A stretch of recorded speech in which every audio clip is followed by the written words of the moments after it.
Trump की ये जिद बर्बाद करेगी दुनिया। जी हां, आज हम बात कर रहे हैं कि ऐसे मुद्दे की जो धीरे धीरे पूरी दुनिया के लिए चिंता का कारण बनता जा रहा है। मुद्दा है ग्रीनलैंड और उसे लेकर अमेरिका के राष्ट्रपति डोनाल्ड ट्रंप की जिद।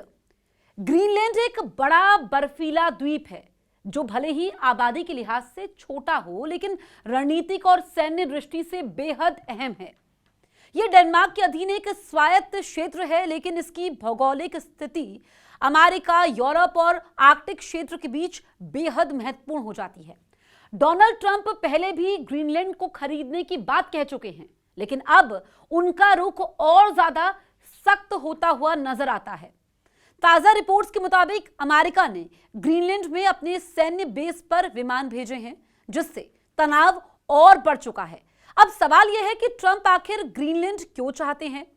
असल में जैसे जैसे आर्कटिक की बर्फ पिघल रही है, वहां नए समुद्री रास्ते खुल रहे हैं। साथ ही तेल, गैस और दुर्लभ खनिजों की संभावना भी बढ़ गई है।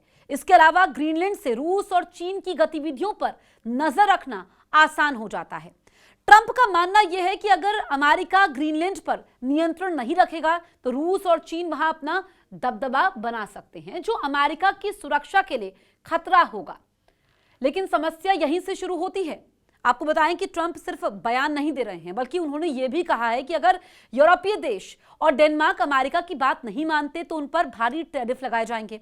यानी सीधी भाषा में कहा जाए, या तो ग्रीनलैंड पर हमारी बात मानो, नहीं तो आर्थिक नुकसान झेलो। इस बयान के बाद यूरोप में हड़कंप मच चुका है।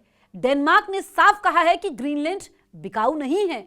ग्रीनलैंड की स्थानीय सरकार ने भी दो टूक कहा है कि वो किसी भी कीमत पर अपनी पहचान और अधिकार नहीं छोड़ेंगे। यूरोपीय यूनियन ने भी ट्रंप के रवैये पर नाराजगी जाहिर की है और कहा कि इस तरह की धमकियां अमेरिका और यूरोप के रिश्तों को कमजोर कर सकती हैं। अब सोचिए, अगर अमेरिका और यूरोप आमने सामने आ गए तो इसका असर सिर्फ इन दो पक्षों तक सीमित नहीं रहेगा। नेटो जैसे संगठन, जो दुनिया की सबसे बड़ी सैन्य साझेदारी है, उसमें भी दरार पड़ सकती है। अगर नेटो का एक देश दूसरे मेंबर के इलाके पर दावा करने लगे तो यह अभूतपूर्व और खतरनाक स्थिति होगी। इतना ही नहीं, अगर यह विवाद बढ़ता है तो रूस और चीन जैसे देश भी इसका फायदा उठाने की कोशिश कर सकते हैं। इससे दुनिया एक बार फिर शक्ति प्रदर्शन और सैन्य टकराव की ओर बढ़ सकती है। ग्रीनलैंड में पहले से ही अमेरिका का एक अहम सैन्य बेस मौजूद है, जहां से मिसाइल डिफेंस और अंतरिक्ष निगरानी की जाती है। अब वहां अमेरिकी विमानों की तैनाती इस बात का संकेत है कि मामला सिर्फ कूटनीति तक सीमित नहीं है। यानी साफ है, एक विवाद सिर्फ एक द्वीप को लेकर नहीं है, बल्कि दुनिया की ताकतों के बीच संतुलन का सवाल बन चुका है। अब सबसे बड़ा सवाल उठता है कि क्या ट्रंप की यह जिद दुनिया को बर्बाद कर सकती है? अगर इसे सिर्फ बयानबाजी माना जाए तो शायद नहीं, लेकिन जब धमकी, टैरिफ और सैन्य गतिविधियां एक साथ दिखाई देती हैं तो खतरे को नजरअंदाज नहीं किया जा सकता। आज दुनिया पहले ही युद्ध, आर्थिक संकट और जलवायु बदलाव से जूझ रही है। ऐसे में अगर बड़े देश अपनी ताकत दिखाने के लिए छोटे इलाकों को दबाने लगे तो ये खतरनाक मिसाल बन सकती है। ग्रीनलैंड का मुद्दा हमें यही सिखाता है कि आज की दुनिया में सिर्फ ताकत नहीं, बल्कि संवाद, समझदारी और अंतर्राष्ट्रीय नियमों की जरूरत है।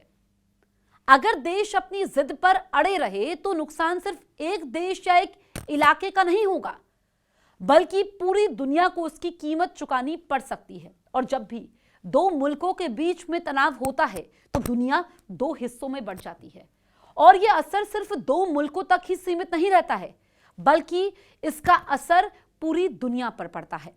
हमने अतीत में भी युद्ध देखे हैं और उसका प्रभाव क्या रहा वो सबने देखा।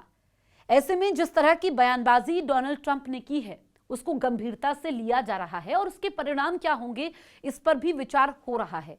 लेकिन पहले से ही डोनाल्ड ट्रंप ने ग्रीनलैंड का मुद्दा उठाया हुआ था, और जिस तरीके से वेनेजुएला पर कार्रवाई की उसके बाद अब टारगेट ग्रीनलैंड है, ये सवाल पहले से ही एक्सपर्ट्स उठा रहे थे।